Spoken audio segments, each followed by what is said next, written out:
বইয়ের উপর ট্যাক্স মানে জ্ঞানের উপর ট্যাক্স, এই বক্তব্য এখন পুরো বাংলাদেশে আলোচনার কেন্দ্রবিন্দু। কিন্তু প্রশ্ন হলো, বই কি সত্যি করমুক্ত থাকা উচিত? গাইড বই আর সহায়ক বইয়ের মধ্যে পার্থক্য কোথায়?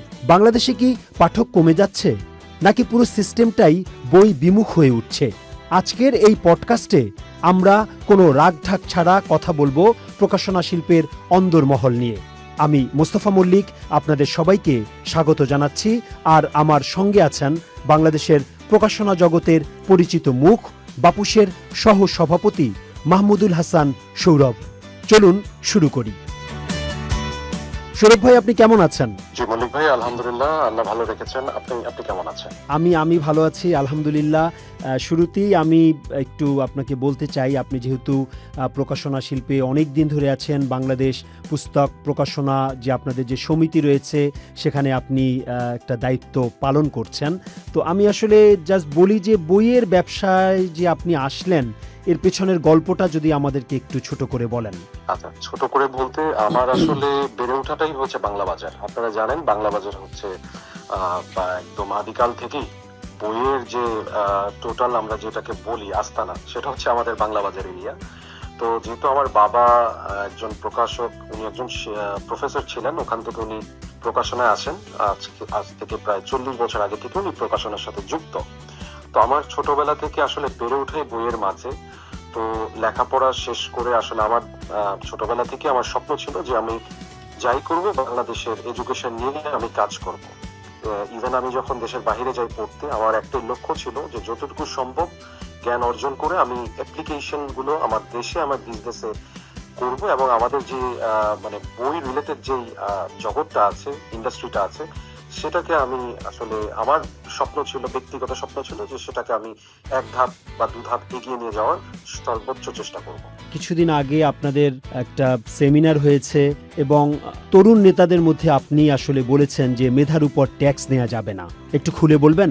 জি, আমি ওখানে আমাদের যে বক্তব্য ছিল, আমার যে বক্তব্য ছিল, সেটার আসলে আমি যদি একটু সারমর্ম করে বলতে চাই, আমি ব্যক্তিগতভাবে যে মনে করি সেটাও না। আমরা দেখেন, আমরা বাংলাদেশে কিছু শিল্প আছে, যেমন গার্মেন্টস শিল্প, যারা এক্সপোর্ট করে তারা গভর্নমেন্ট থেকে ইনসেনটিভ পায়। বাট আমি যদি বলতে যাই, বাংলাদেশে বিগত সময়ে আমাদের এডুকেশনের বাজেট ছিল, এডুকেশনের উপর যে বাজেট থাকে ফান্ডিং, সেটা ছিল 2%, less than 2% of our GDP. তো এই এডুকেশন সিস্টেমটা কিন্তু আমরা অনেক পিছিয়ে আছি বিগত অনেক বছর ধরে। আমি মনে করি এডুকেশনের মেরামত হিসেবে কোনো কাজ ওরকম ভাবে করা হয়নি। সেখানে আমরা যারা প্রাইভেট পাবলিশাররা যারা আছি, তারা কিন্তু বিশাল, আমরা কয়েকজন পাবলিশার দেখবেন বিশাল R&D টিম নিয়ে, রিসার্চ বেস টিম নিয়ে আমরা যেভাবে কন্টেন্ট গুলো ডেভেলপ করি, এটা আমার বিশ্বাস যে এডুকেশন সিস্টেম এর ব্যাকবোন হিসেবে আমাদের এই পাবলিশার গুলো নিরলস ভাবে কাজ করে যাচ্ছে। তো যেহেতু বইটা মেধা থেকে, কন্টেন্ট গুলো কিন্তু মেধা থেকে উৎপত্তি করা হয়, এবং আমি আমার বক্তব্যে বলেছিলাম যে অনেক industry based tax, TDS, VDS আমরা করি, র মেটেরিয়ালস পারচেজে আমরা টিডিএস, ভিডিএস আরোপ করি। সেক্ষেত্রে আমার এখানে মূল র মেটেরিয়ালসটা কিন্তু হচ্ছে আমার কন্টেন্ট, আর কন্টেন্টটা আসে কিন্তু মেধা থেকে। আমি জানি না আমার এই যৌক্তিক, আমার কাছে আমার বক্তব্যটা আমি ক্লিয়ারলি যেটা বোঝাতে চেয়েছি যে মেধা থেকে যেই কন্টেন্ট গুলো আমি তৈরি করি, সেগুলোর উপর আমি ট্যাক্স বার্ডেন যেটা, সেটা থেকে আমি মুক্তি চেয়েছি। কিন্তু সৌরভ সাহেব, সরকার তো বলতেই পারে যে সব ব্যবসাতেই কর আছে, বই কেন ব্যতিক্রম হবে? সেক্ষেত্রে কি যুক্তি দেবেন? আমি কর থেকে পুরোপুরি ভাবে মুক্তি আমি আশা করব না, বাট আমরা অবশ্যই দাবি করব যেন সেটাকে একটা লিমিটেড আকারে আমাদেরকে কর আরোপ করা হয়। কারণ এখন আমরা 30%, 35% পর্যন্ত আমরা ট্যাক্স দিতে হচ্ছে। আমাদের বিভিন্ন র মেটেরিয়ালস পারচেজ আমাদের হিউজ পরিমাণ টিডিএস, ভিডিএস আমাদের বার্ডেন হচ্ছে। তো সেক্ষেত্রে এই জায়গাগুলো যদি সরকার একটু বিবেচনা করে, একটা বিষয় বলতে কি, আমাদের একাডেমিক ইন্ডাস্ট্রিটা কিন্তু খুবই ছোট। হ্যাঁ, আমি যদি ইকোনমিক্যালি বলতে চাই, সেটা হচ্ছে 3000 কোটি টাকার কম বেশি, প্লাস মাইনাস। এটা হলো একাডেমিক ইন্ডাস্ট্রিটা। আপনি যদি ক্যালকুলেট করেন, যে কোনো একটা বড় গার্মেন্টস এর থেকেও কিন্তু আমাদের ইন্ডাস্ট্রির সাইজ ছোট, তো এত ছোট ইন্ডাস্ট্রিতে এত বড় ট্যাক্স বার্ডেন দিলে যেটা হবে, আমাদের যে পাবলিশাররা আসলে দিনরাত চেষ্টা করে যাচ্ছে এডুকেশন সিস্টেমটাকে আর একটু বেটারমেন্ট এনে দেওয়ার জন্য, তারা কিন্তু ট্যাক্সের বার্ডেনের কারণে ডিমোটিভেটেড থাকছে। দিন শেষে আমাদের বিজনেসটা কিন্তু আসলে বিজনেস আকারে না, মোর অন লাইক সার্ভিস আকারে আমরা প্রদান করে যাচ্ছি, এবং বছর শেষে ট্যাক্স প্রদান করার পরে আমাদের হিউজ পরিমাণ ট্যাক্স প্রদান করতে হচ্ছে, যেটার পর কিন্তু আমাদের আসলে বিজনেসটা আর বিজনেসের মধ্যে থাকছে না, আমরা হিউজ পরিমাণ ক্ষতির সম্মুখীন হচ্ছেন। তো তো এই যে বইয়ে যে কর আরোপ করার কথা বলছেন 35% পর্যন্ত দিচ্ছেন, যদি সরাসরি প্রশ্ন করি যে আসলে ক্ষতিগ্রস্ত হচ্ছে সবচেয়ে কে বেশি, প্রকাশক হিসেবে আপনি, লেখক, নাকি পাঠক হিসেবে আমার মতো অসংখ্য মানুষ? আমরা সবাই ক্ষতিগ্রস্ত। যখন প্রকাশকদের উপর এই চাপটা আসে, প্রকাশক কিন্তু তার খরচগুলোকে অবশ্যই বিক্রির মাধ্যমে রিকভার করার চেষ্টা করে, তার প্রাইজিং এর মাধ্যমে। যদিও বাংলাদেশে আমি বলবো যে পৃথিবীর যে কোনো দেশ থেকে বাংলাদেশে বইয়ের মূল্য কিন্তু অনেক কম। আপনিও জানেন মল্লিক ভাই, যারা বিদেশে ট্রাভেল করে বিদেশ থেকে বই কেনে, তারাও জানে যে বিদেশ থেকে বাংলাদেশের বইয়ের মূল্য কিন্তু 1/5 বা 4/1। তো সেক্ষেত্রে আমরা কিন্তু দেখা যাচ্ছে আমাদের মূল্যটাও কিন্তু এই বিভিন্ন, যখন এই বার্ডেন গুলো একটা প্রকাশকের ঘাড়ে আসে, সে কিন্তু তাকে কাগজ কিনতে হচ্ছে বেশি দাম দিয়ে, তাকে টিডিএস ভিডিএস এইটার একটা তাকে ভ্যাট দিতে হচ্ছে, হ্যাঁ, তো তখন কিন্তু সেইগুলো এড করেই কিন্তু তার প্রাইসিংটা করতে হয়। তো মূলত এখানে প্রকাশকরাও ক্ষতিগ্রস্ত হচ্ছে, এখানে ক্রেতারাও আমাদের কম বেশি ক্ষতিগ্রস্ত অবশ্যই হচ্ছে, পুরো গোষ্ঠীটাই ক্ষতিগ্রস্ত হচ্ছে। কাগজের দাম বৃদ্ধির পিছনে অনেকেই বলেন বা অভিযোগ রয়েছে যে একটা বিশাল সিন্ডিকেট এখানে কাজ করছে। তো কাগজের তো আসলে সরাসরি ক্রেতা আপনারা কি মনে করছেন? কাগজের আসলে এখানে কাগজ আসলে অনেক ধরনের হয়, একটা হচ্ছে হোয়াইট পেপার, একটা নিউজ পেপার। আমরা প্রাইভেট প্রকাশকরা ইউজুয়ালি দেখা যায় আমরা নিউজে বই করি, নিউজের পেপার মিল গুলা দেখা যাচ্ছে এখন বিভিন্ন কারণে দাম বৃদ্ধি হবে, যখন সাপ্লাই এন্ড ডিমান্ডের গ্যাপটা যখন হয় তখন এটার দামটা এমনিতেই বেড়ে যায়। আমাদের পেপার মিল গুলো কিন্তু ওগুলো কিন্তু একটা বড় বড় ইন্ডাস্ট্রি। দেখা যাচ্ছে রাইট এট দিস মোমেন্ট যে অবস্থা আমরা ফেস করছি, ইলেকট্রিসিটির কারণে হোক, গ্যাসের সংকটের কারণে হোক, পেপার প্রোডাকশন কিন্তু পর্যাপ্ত পরিমাণে হচ্ছে না। তো সেক্ষেত্রে আপনার ধরেন আপনার 100 কেজি কাগজ যদি মার্কেটে থাকে, সেটার মার্কেটে কিন্তু ডিমান্ড রয়ে গেছে 400 কেজি, তখন কিন্তু দাম বৃদ্ধি পায়। এটাও একটা প্রবলেম। আমাদের হোয়াইট কাগজের যে মিলগুলো, সেই মিলগুলো আসলে তারা সুযোগ সুবিধার পর্যাপ্ত পরিমাণে পাচ্ছে কিনা সেটা আমার মনে হয় পেপার মিল অ্যাসোসিয়েশন ওনারদের সাথে কথা বলে আপনি আরো ডিটেইলসে জানতে পারবেন। বাট আমরা যারা পাবলিকেশন, আমাদের একটা দাবি থাকবে সরকারের কাছে, আমাদের একটা দাবি আমি উত্থাপন করেছিলাম যে আমাদের, আপনি জানেন আমাদের দৈনিক পত্রিকাগুলোতে কিন্তু নিউজ ইম্পোর্ট করার যে সুযোগটা দেয় বন্ডেড হিসাবে, সেই আমরা পাবলিশাররা কিন্তু এরকম একটা দাবি জানিয়েছিলাম, যেহেতু আমরা একটা সার্টেন পোর্শন পর্যন্ত যদি আমরা এই বন্ডেড ফ্যাসিলিটিটা পাই, সেক্ষেত্রে আমাদের কাগজের, আমাদের লোকাল মার্কেটে কাগজের চাপও কমে যাবে, আমাদের পর্যাপ্ত পরিমাণ যে ডিমান্ড আছে সেটাও মিট করা সম্ভব হবে, এবং সেক্ষেত্রে দেখবেন কাগজের মার্কেটে দামটাকেও কন্ট্রোলে রাখার একটা সুযোগ তৈরি হবে। আপনাদের অনেকগুলো কার্যক্রমের মধ্যে একটা হচ্ছে সহায়ক বই ছাপা, যেটা অন্য ভাষায় বলা হয় যে গাইড বই, যদিও শতভাগের হিসেব করলে সহায়ক বা গাইড বই যে ছাপেন এটার সংখ্যাটা অনেক কম, কিন্তু তারপরও মানুষ বলছে যে এটা গাইড বই, আপনারা বলছেন সহায়ক বই। আসলে পার্থক্যটা কোথায়? এটা নিয়ে আসলে কথা বলতে গেলে তো আমাদের মানে একটা বিশাল ডায়ালগ, লম্বা সময় কথা বলতে হবে। আসলে গাইড বুকস গুলো তো ছিল, আমি যদি একটু ইজিলি ডেফিনেশনটা বলতে চাই, গাইড বুকস আর design for learning and understanding. হ্যাঁ, দে এক্সপ্লেইন কনসেপ্টস, এরা they summarise curriculum and help students grasp the subject. এটা বিশ্বের সব দেশেই আছে বোধহয়। কিন্তু আমরা আগে যেটা দেখেছি যে ডিরেক্ট টেক্সট বুকের উত্তর, মানে প্রশ্নের উত্তরগুলো দেওয়া থাকতো, হ্যাঁ, যেগুলো আমাদের 2007 সালে যে আমাদের যখন সৃজনশীল পদ্ধতিটা, যখন আমাদের কাঠামোবদ্ধ পদ্ধতি আসে, তখন থেকে কিন্তু এখান থেকে আমরা বিগত আমাদের যখন বিএনপি সরকার ছিল তখনই কিন্তু তারা এই গাইড বুকস এর এগেইনস্টে কাজ করার জন্য তারা কিন্তু কারিকুলামে মেজর একটা চেঞ্জ করেছিল। যেই সৃজনশীল পদ্ধতি আসার পর কিন্তু এখানে গাইড বই তৈরি করার মতো কোনো স্কোপ আর নেই। তবে এখানে আমি একটি কথা বলবো, এখন আমরা প্রকাশনা শিল্প থেকে যেসব বইগুলো যাচ্ছে, এখন গাইড বই আসলে চালানোর মতো কারিকুলামও নেই, কিন্তু এখানে মানসম্মত প্রকাশনা এবং মানে যারা আছে নিম্নমানের কিছু প্রকাশনা, সো এই জায়গাটাতে আমাদের কিছু ইন্ডাস্ট্রির কিছু সুনাম এবং বদনাম এই দুইটা জায়গাতে ক্যারি করা হয়। হ্যাঁ, আর সহায়ক বই যদি আমি বলি, সহায়ক বইটা design for application and revision. হ্যাঁ, আমাদের মোস্টলি দেখবেন আপনার বেশিরভাগ বইগুলো যেগুলো আমাদের বাজারে যায় সেগুলো হচ্ছে বিভিন্ন বড় বড় স্বনামধন্য প্রতিষ্ঠানের কোশ্চেন পেপার, কোশ্চেন্স গুলো আমরা দিই বা ছাত্রদেরকে এটা প্র্যাকটিস করাই। হ্যাঁ, তো সহায়ক বইগুলো কিন্তু basically application and revision base একটা কারিকুলামের বই হিসেবে কাজ করে। মাহমুদুল হাসান সৌরভ, একটু মানে সারা বিশ্বেই কিন্তু সহায়ক বইয়ের প্রচলন আছে, কিন্তু বাংলাদেশে এত বিতর্ক কেন বা বিতর্ক বেশি কেন? এটার বিতর্কের একটা মূল কারণ হচ্ছে আপনার 1980 সালে, আজ থেকে প্রায় 46 বছর আগে একটি আইন সংসদে মনে হয় পাশ হয়েছিল, যেখানে বলা হয়েছিল নোট গাইড বলতে মানে এর উপর একটি ব্যান আনা হয়েছিল। হ্যাঁ, এটা আসলে তখন তো আসলে আমি জন্ম হইনি, তো আমি যখন এই আইনটা নিয়ে আমি পর্যালোচনা করি বা একটু রিসার্চ করেছি, এটা বেসিক্যালি এটা সরকারের সাথে কোনো বৈঠকে কোনো হয়তোবা মতের অমিল হওয়ার কারণে, সে কারণে হয়তোবা তখন সেই আইনটা পাস হয়। বাট আজ থেকে প্রায় 46 বছর, ওই 80 সাল থেকে আজকে 2026 সাল, এই 46 বছরে আমাদের শিক্ষা ব্যবস্থা অনেক মডার্নাইজ হয়েছে, অনেক কারিকুলাম অনেক পরিবর্তন। এটা দুজন মন্ত্রীর উপস্থিতিতে আপনি এই আইনটা সংস্কারের প্রয়োজন বলে আপনি বলেছিলেন। এই আইনটা বাতিল করার প্রয়োজন আমি মনে করি, কারণ এখন যে এডুকেশন সিস্টেমে আমাদের গিয়েছে, এখানে নোট গাইড বই করার কোনো সুযোগ নেই।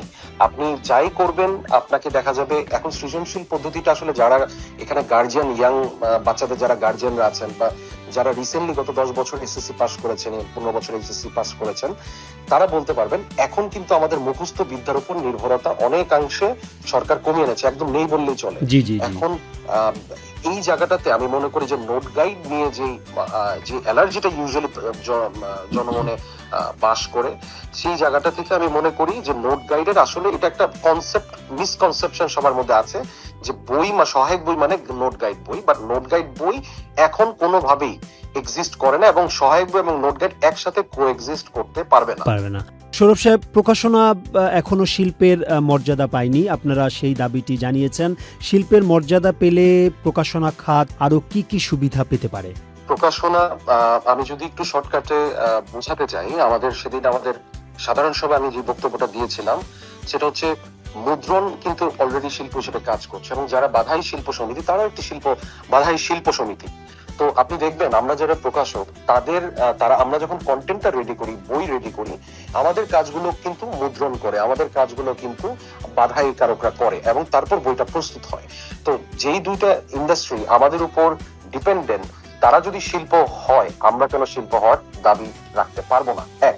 দুই হচ্ছে আমাদের এইটা আমি মনে করি বই প্রকাশ করা, বই সৃষ্টি করা, কন্টেন্ট সৃষ্টি করা, এটা একটা আর্ট। আপনি এটা ইন্ডাস্ট্রি শিল্প হিসেবে ধরেন বা আর্টের মানে আর্টিস্ট শিল্প হিসেবেও ধরেন, in both wedge I believe it should be declared as an industry. অবশ্যই এটি একটি গুরুত্বপূর্ণ বিশেষায়িত একটি খাত।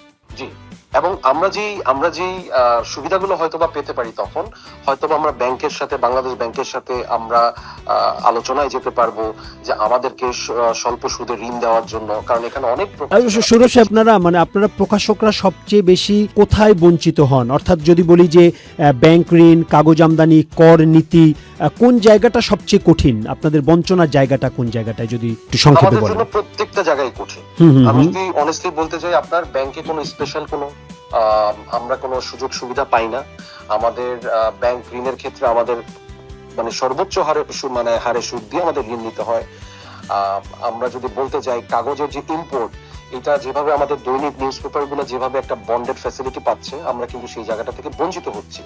যেখানে আপনি যদি ধরেন আমাদের প্রকাশনা বাংলাদেশে কাগজের কনজাম্পশন যেটা সরকার এনসিটিভির বইয়ে বছরে করে, আমরা সকল প্রকাশকরা মিলে কিন্তু বছরে মোর দেন দ্যাট অ্যামাউন্ট আমরা কাগজ ব্যবহার করছি। তো সেই জায়গাটাতে কিন্তু আমরা কাগজের যে বন্ডেড ফ্যাসিলিটি, আপনি সবাইকে দেওয়ার দরকার নেই। যাদের প্রপার স্ট্রাকচার আছে, যারা একদম প্রপার কর্পোরেট প্রতিষ্ঠান হিসেবে ফাংশন করছে, যারা সরকারকে সঠিক উপায়ে ভ্যাট ট্যাক্স দিচ্ছে, তাদেরকে যদি এই সুবিধাটা দেওয়া হয়, আমি মনে করি এতে আমাদের লোকাল মার্কেটে কাগজের চাপটাও কমবে, আমাদের কাগজের দামও অতটা বৃদ্ধি পাবে না। প্লাস ইম্পোর্টেড কাগজের কোয়ালিটি কিন্তু আমাদের লোকালি প্রডিউসড কাগজের কোয়ালিটি থেকে অনেক বেটার। সেটা মল্লিক ভাই আপনি আপনার অনেক আপনি জানেন যে ইম্পোর্টেড কাগজ কিন্তু আমরা যেমন ইন্দোনেশিয়া আছে, কোরিয়া আছে, একসময় কোরিয়া থেকে আমরা ইম্পোর্ট করার সুযোগ ছিল, সেটা বিভিন্ন কারণে পেপার মিল অ্যাসোসিয়েশন কোনো না কোনো সময় বিগত সরকারের সাথে বসে তারা পলিসিটা চেঞ্জ করেছিল যে কাগজে 62% মতো ট্যাক্সের জন্য ইম্পোর্টেড 62% ট্যাক্স আরোপ করেছে, যেটা আমি মনে করি আমাদের শিল্পের জন্য, আমাদের প্রকাশনা যে আমাদের সংগঠনের জন্য, আমাদের প্রকাশনা প্রতিষ্ঠানগুলোর জন্য একটি বিশাল আকারে ক্ষতির কারণ হয়ে দাঁড়িয়েছে। অবশ্যই আমি মনে করি একটা শিল্প করার জন্য যা যা আইন কানুন নিয়ম নীতি মেনে চলা দরকার সেই জায়গাগুলো আমরাও মেনে নিতে প্রস্তুত। অনেক প্রতিষ্ঠান অলরেডি সেভাবেই ফাংশন করছে, বাট সেক্ষেত্রে যখন আমরা শিল্প হিসেবে আসতে পারবো তখন আমি মনে করি বাকি যে প্রকাশনা সংস্থাগুলো আছে তাদেরকে আমরা একটা কমপ্লায়েন্সের মধ্যে নিয়ে আসার সুযোগ তৈরি হবে। পাইরেসি কি এখন প্রকাশনা শিল্পের সবচেয়ে বড় শত্রু বা শত্রু পর্যায়ে চলে গেছে? পাইরেসি সবচেয়ে বড় শত্রু অবশ্যই বলা যায়, কারণ আমরা দেখি আমাদের যে কপিরাইট আইন, আমাদের কপিরাইট আইনটা খুবই দুর্বল। আমাদের আপনি যদি খেয়াল করেন বাংলাদেশের কপিরাইট আইন মনে হয় 22-23 সালে একটা সংশোধন এসেছিল। তো আপনি একটা গানের কপিরাইট করলে হয়তো বা সেক্ষেত্রে আপনার, বা একটা মুভির কপিরাইট আপনি ভায়োলেশন করলে সেক্ষেত্রে কিন্তু জেল জুলুম হচ্ছে।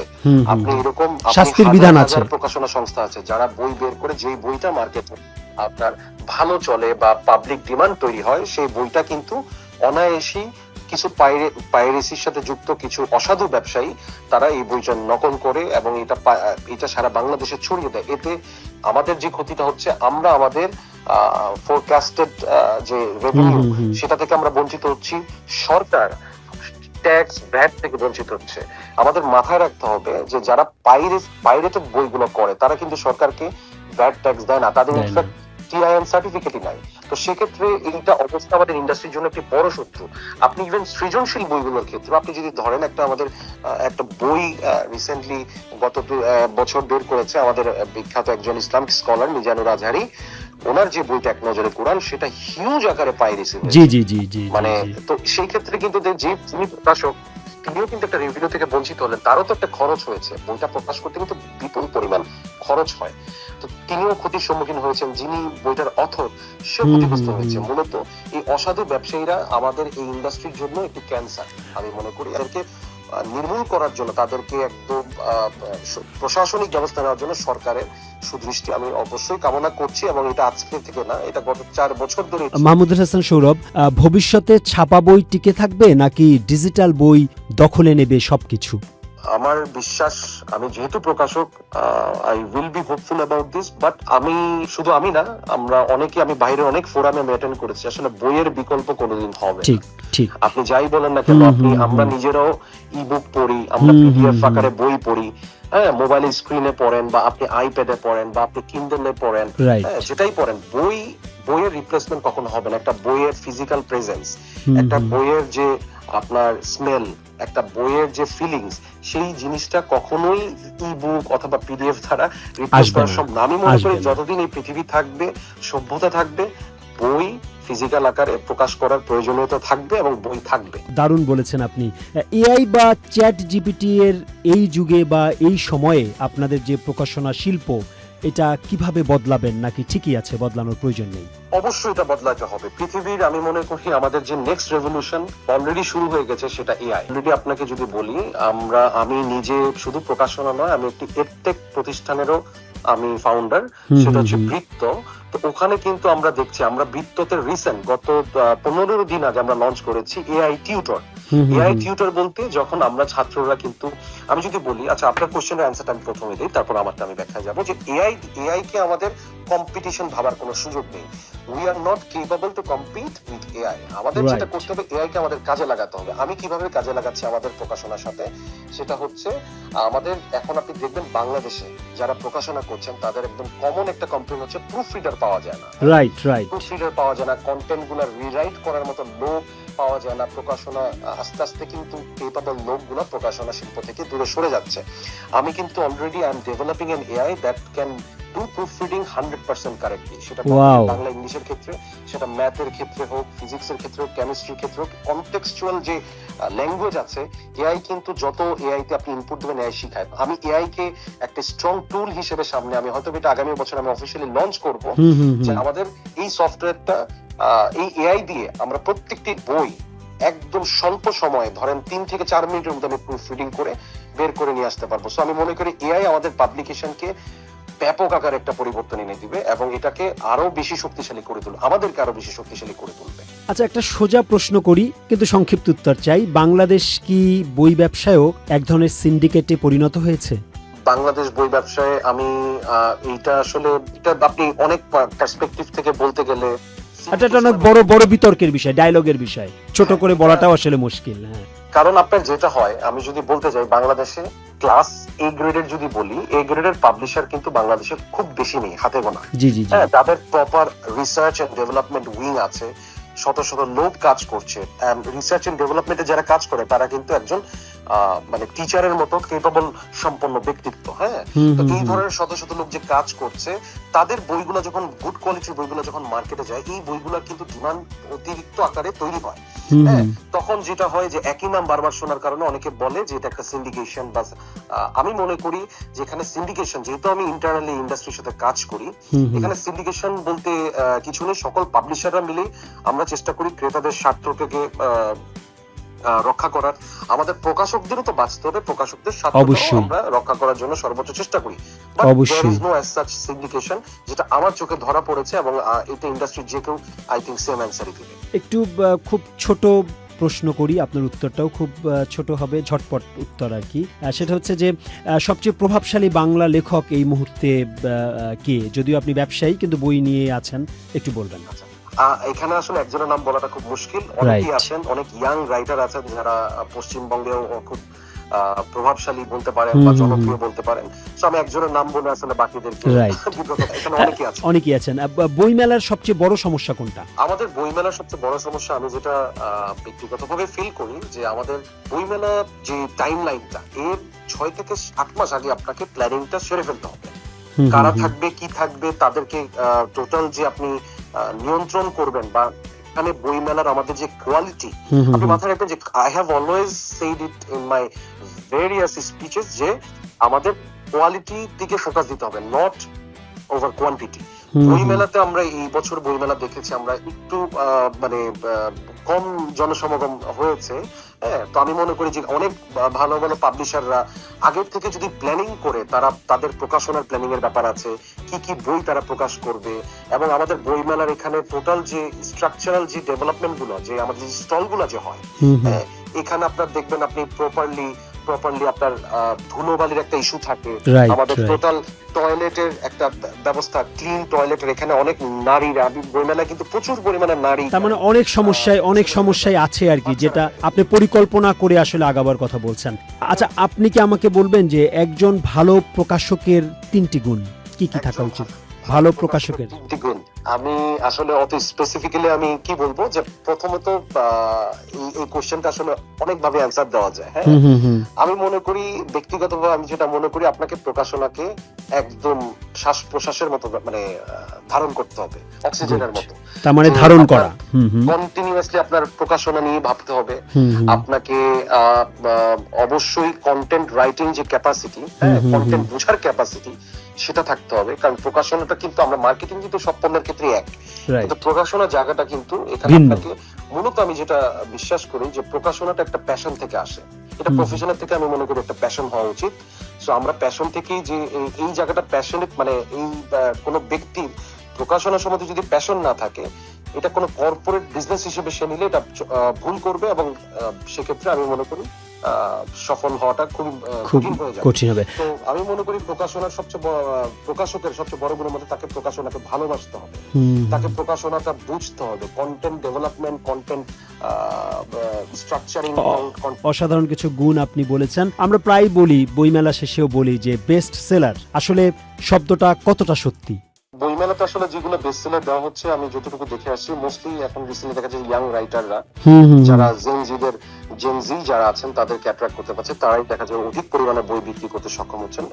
আমি মনে করি more or less best seller award থাকা উচিত, এবং বিভিন্ন ডিপার্টমেন্টে আপনার বেস্ট সেলার অ্যাওয়ার্ডটাও যদি চালু করা হতো, আমাদের বিভিন্ন ধরনের বই কিন্তু প্রকাশ করা হয়, সায়েন্স ফিকশন বলেন, সাহিত্যিক বই বলেন আমাদের। একটি বিষয় আমি একটু তুলে ধরতে চাই, আপনার কোশ্চেনে যেহেতু পাইনি, আমাদের বাংলাদেশের সাহিত্য কিন্তু অত্যন্ত রিচ একটি সাহিত্য। দিন দিন আমাদের সাহিত্যের জায়গাটা কিন্তু দুর্বল হয়ে যাচ্ছে, আমাদের ভালো ভালো সাহিত্যিক বইগুলো প্রকাশ করা কমে যাচ্ছে। আমি মনে করি সেই জায়গাটাও আমাদের পরের প্রশ্নটাই আসলে ছিল, বাংলাদেশে সাহিত্য কি সত্যি সংকটে? আমার এই প্রশ্নটা ছিল, মানে একটু পরেই আসতো আর কি, আপনি আগে ভাগেই তুলে নিয়েছেন। জি বলুন, সংকট নিয়ে বলছিলেন। আমি যদি বলি যে বেস্ট সেলার অবশ্যই একটা প্রকাশক বলেন বা রাইটার বলেন তাদেরকে মোটিভেট করে যে আরো বেটার বই প্রকাশ করার জন্য, এবং সেটা বিভিন্ন সেগমেন্টে যদি চালু করা হয় আমি মনে করি সেটা আরো বেশি উদ্বুদ্ধ হবে রাইটার এবং প্রকাশক উভয় পক্ষই। একেবারে ধরেন জাতির সাথে জাতি দাঙ্গা তৈরি করে দেবে, কিংবা একেবারেই ভয়ঙ্কর রকমের মিথ্যাচার, এরকম বিষয়গুলো যদি বাদ দেই, তাহলে শুধুই মাত্র রাজনৈতিক কারণে কোনো বই নিষিদ্ধ করা উচিত কিনা, যদিও প্রশ্নটি বিতর্কিত। আমি মনে করি না, আমি মনে করি রাজনৈতিক কারণে কোনো বই নিষিদ্ধ করা উচিত না, কারণ রাজনীতি যদি বলেন, রাজনীতি প্রেক্ষাপট কিন্তু প্রতি যুগে যুগে চেঞ্জ হয়। হ্যাঁ, তো এর যখন একটা গ্রুপ এ আসে তখন গ্রুপ বি এর যে বইগুলো থাকে বা তাদের আদর্শ ধারণ করা যে বইগুলো থাকে সেগুলোকে ব্যান করা, বি আসলে এর গ্রুপ বইগুলো ব্যান করা, বা বইগুলো, আমি মনে করি বই একটা অবশ্যই মত প্রকাশের একটি জায়গা, একটা লেখকের ভাবনা প্রকাশের একটি জায়গা, সেই জায়গাটাকে স্বাধীনভাবে রাখা উচিত। এবং অবশ্যই যেখানে ধর্মীয় বা কোনো দাঙ্গা সৃষ্টি যে বিষয়গুলো থাকে সেগুলো তো ব্যতিক্রম, প্রোটেক্ট করাটা আমি মনে করি আমাদের সরকারেরও নৈতিক দায়িত্ব, আমাদের প্রকাশকদেরও নৈতিক দায়িত্ব। সৌরভ সাহেব, আপনি যদি আমাকে একদম এক শব্দে যদি আপনি আমাকে একটু বর্ণনা করেন বাংলাদেশের প্রকাশনা শিল্পকে, মানে ধরুন অসাধারণ, সম্ভাবনাময়, অথবা আপনি যেটা বলবেন। যদি সরকার সুদৃষ্টি দেয়, এটা ব্যাপক সম্ভাবনাময় একটি খাত। শুধু তাই না, আমরা গ্লোবাল স্টেজে বাংলা সাহিত্য তুলে ধরার জন্য, বাংলা ভাষাকে তুলে ধরার জন্য ব্যাপক কাজ করার। মাহমুদুল হাসান সৌরভ, বাংলা একাডেমির অডিটোরিয়ামে আপনি অনেক দাবি দাওয়া বলেছিলেন এবং শিক্ষামন্ত্রী সহ এলজিডি প্রতিমন্ত্রী সেগুলো শুনেছিলেন। সারা বাংলাদেশ থেকে আপনাদের যে হাজার হাজার সহকর্মী রয়েছেন, কর্মী রয়েছেন, উদ্যোক্তা রয়েছেন, তারা সেখানে, তাদের প্রতিনিধিরা সেখানে ছিলেন, ব্যাপক আয়োজন।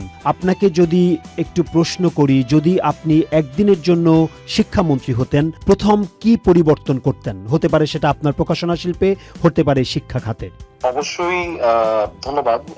এটা তো আসলে সবার স্বপ্ন থাকে, যেহেতু আমরা প্রকাশনা নিয়ে কাজ করি, আমাদের অবশ্যই শিক্ষা নিয়ে কাজ করি, আমাদের অবশ্যই একটা কোনো না কোনো ভাবে আমরা শিক্ষামন্ত্রীর সিদ্ধান্তগুলোকে আমরা আমাদের মতো ভাবি, হ্যাঁ, কি করলে হয়তো ভালো হবে। সেক্ষেত্রে যদি এই ধরনের কোনো দিন সুযোগ আসে যে শিক্ষা নিয়ে কোনো একজন পলিসি মেকার হিসেবে কাজ করার সুযোগ থাকে একদিনের জন্য, আমি অবশ্যই কিছু দুর্বলতা আমার সবসময় আমার যেটা মাথায় থাকে, উই নিড ট্রেন টিচার্স। আমাদের টিচার্সদেরকে প্রপারলি ট্রেন করাটা খুবই আবশ্যিক এই মুহূর্তে। আমাদের প্রপার ডিজিটাল যে ট্রান্সফরমেশন একাডেমিক সেক্টরে, সেটার কিন্তু একটা ব্যাপক গ্যাপ রয়েছে।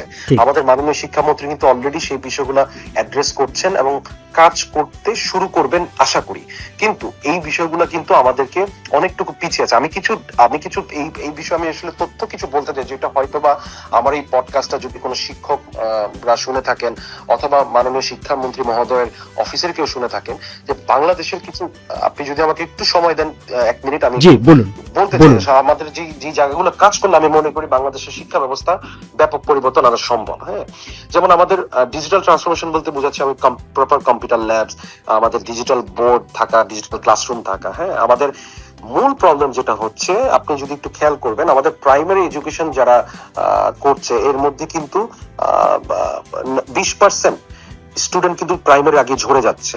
আমাদের 51% মতো মেয়ে যারা চাইল্ড ম্যারেজের কারণে শিক্ষা থেকে ঝরে যাচ্ছে। আমাদের সেকেন্ডারি যদি একাডেমিক নাম্বারটা যদি দেখেন ব্যান্ডেজ থেকে, 54% কিন্তু উইমেন আমাদের স্টুডেন্টস আছে, ফিমেল স্টুডেন্টস আছে। কিন্তু এই যে আমাদের একটি বিশাল একটি জনসংখ্যা, জনগোষ্ঠী, এই 54% তারা কিন্তু দেখা যাচ্ছে এই লেখাপড়াটা কিন্তু একটা লেভেল পর্যন্ত গিয়ে, এইচএসসি পর্যন্ত গিয়ে অফ হয়ে তারা কিন্তু ক্যারিয়ারে সেটা কানেক্ট করতে পারছে না, যেই কারণে আমরা বাংলাদেশ অ্যাকচুয়ালি আমরা পিছিয়ে পড়ছি। হ্যাঁ, আমাদের একটা মূলত আমি আরেকটি বিষয় একটু মনে করাতে চাই। আমি আমার বক্তব্য সেদিন বলেছিলাম বাংলাদেশে কিন্তু যে কোনো সময় 4 কোটি স্টুডেন্ট রানিং থাকে, যেটা সারা বিশ্বে 8ম বৃহত্তম এবং এশিয়াতে 3য় বৃহত্তম। আপনি জাস্ট ভাবেন আমাদের অ্যাপ্লিকেশন বেসড এডুকেশন সিস্টেম যদি চালু করা হয়, আমাদের ইউজুয়ালি দেখবেন যারা মোটামুটি লেখাপড়া শেষ করে ধরেন এইচএসসি পাস পর্যন্ত, তারা 45% লোক কিন্তু কম্পিউটার চালানোতে দক্ষ না। আপনি এই যুগে এসে আপনি যেখানেই চাকরি করেন কিংবা ব্যবসা করেন কিংবা যাই করেন না কেন, আপনার কম্পিউটার স্কিল কিন্তু এটা একটা বেসিক নেসেসিটির মতো হয়ে গেছে। আপনার ইন্টারনেট চালানো, কম্পিউটার চালানো, রিসার্চ করা। তো আমাদের 45% কিন্তু মূলত এটা রুরাল এরিয়া থেকে আসে। তো আমি মনে করি আমাদের মূল গোড়ায় যেতে হবে, সেটা হলো আমাদের টিচারদেরকে ট্রেন করা লাগবে, টিচারদেরকে একটি ভালো স্যালারির আওতায় আনতে হবে এবং ভালো ভালো টিচার হায়ার করতে হবে। এই ক্যারিয়ারটা যেন একটি মানে বেছে নেওয়ার মতো একটি ক্যারিয়ার হয়। একজন গ্র্যাজুয়েট যেন এই ক্যারিয়ার টিচার হওয়াটাকে একটি গর্ববোধের জায়গা শুধু ভাবলেই হবে না, তাকে তো পেমেন্টও পেতে হবে, তারও তো সংসার চালাতে হবে। তো আমি মনে করি বেসিক অনেক জায়গায় এখানে কাজ করার বিষয় আছে। আপনি এডুকেশনে যত ইনভেস্ট করবেন তত এডুকেশন আপনাকে রিটার্ন দিবে। তো আমি এই ক্ষেত্রে আমার বর্তমান প্রধানমন্ত্রী তারেক রহমানকে আমি ধন্যবাদ জানাতে চাই যে আমি শুনছি এই নেক্সট বাজেটে মনে হয় আমাদের যেটা লেস দেন 2% বাজেট ছিল শিক্ষা খাতে, সেটা মনে হয় উনি 5% করার জন্য প্রস্তাবনা যাচ্ছে বা এরকম আমি শুনছি। আপনি ঠিকই বলেছেন। তিনি কিছুক্ষণ আগে ঢাকা বিশ্ববিদ্যালয়ে ছিলেন, সেখানেও আজকেও কিছুক্ষণ আগেও তিনি এই ইঙ্গিতটা দিয়েছেন।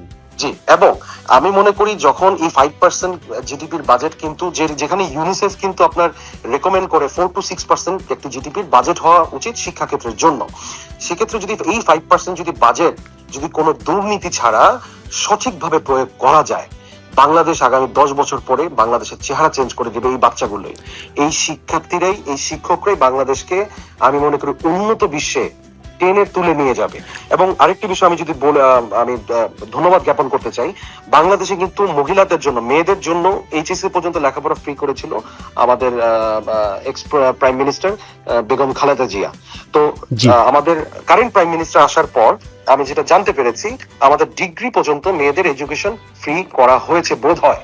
তো সেক্ষেত্রে যদি এটা করা হয়ে থাকে আমি তাকে অবশ্যই ধন্যবাদ জানাবো। আপনি দেখবেন আমাদের ফিমেল যে পপুলেশনটা আছে, এটাকে যদি আমরা কাজে লাগাতে না পারি, এইটাকে যদি আমরা দেশের রাষ্ট্রীয় উন্নয়নের স্বার্থে কাজে লাগাতে না পারি, সেক্ষেত্রে আমাদের একটি বড় ওয়ার্কিং জনগোষ্ঠী কিন্তু আমরা মানে না কাজ করলে যেটা হবে, আমাদের দেশের ইকোনমি কিন্তু ফাস্ট গ্রো করানো সম্ভব হবে না। আপনি কাজে লাগানোর আগে সবচেয়ে আগে ইম্পর্টেন্ট হচ্ছে এডুকেশনটাকে সুনিশ্চিত করা এবং অ্যাপ্লিকেশন বেসড এডুকেশন। সৌরভ সাহেব, খুব ছোট্ট করে আমরা একেবারে শেষ পর্যায়ে পৌঁছে গেছি, একদম ছোট করে যদি একটু বলতেন আগামী 10 বছরে বাংলাদেশের বইশিল্প কোথায় যাবে? আমি আশা করি আগামী 10 বছরে বাংলাদেশের বইশিল্প অবশ্যই যদি অন্য কান্ট্রির সাথে তুলনা করি, আমাদের মধ্যে অনেক এআই ইন্টিগ্রেশন আসছে, আমাদের মধ্যে অনেক ডিজিটাল ইন্টিগ্রেশন আসছে পাবলিশারদের মধ্যে। আমি মনে করি বই শিল্প এখন যে সাইজে আছে আগামী 10 বছর পরে সেটা অবশ্যই দ্বিগুণ অথবা 3 গুণ, মেবি $1 বিলিয়ন একটা ইন্ডাস্ট্রি হতে পারে। এবং মল্লিক ভাই, আমি আরেকটি বিষয় আমি যদি বলি, যদিও আমরা প্রকাশক, কিন্তু প্রিন্টিং এর একটি খাত যদি বলি, সারা বিশ্বে কিন্তু গার্মেন্টস থেকে বড় শিল্প কিন্তু প্রিন্টিং ইন্ডাস্ট্রি, সেটা আপনিও জানেন।